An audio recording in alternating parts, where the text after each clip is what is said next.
لهر چار پرچه کردستان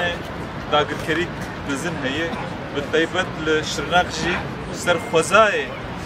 ابته مشاندن جبر وینا جبر وی بکاتیه گوتین کرن سر خوزایا شرناق طیبت نه مه ام شرناق بودشن بس دای ام دخوازن گلی من شرناق جی شکریه بده و مشه بو اب تالان کرنا و خوزای بسکنه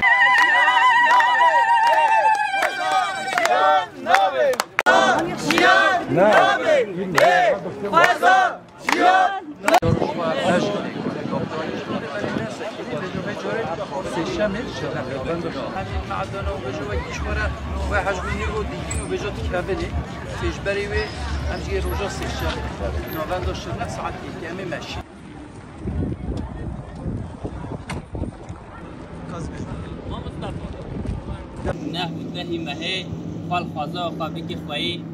فال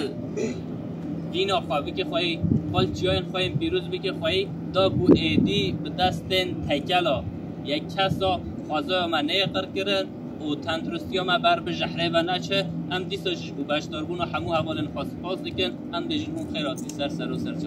تف دا نهی ایلونه امل شرنخ بین میدان جمهوریت بین امل ویده بمشی بر بستا شفق امل ویده نوبت خواه بگیری حتی ده مهه امل بردام کی بانگوازی هم اوه کو ملت ما گل ما تباهی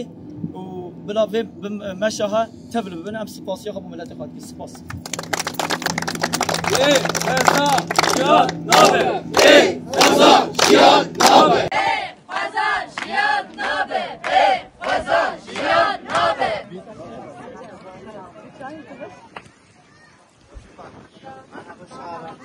Sistematik bir şekilde yıllardır doğa talan edilmektedir.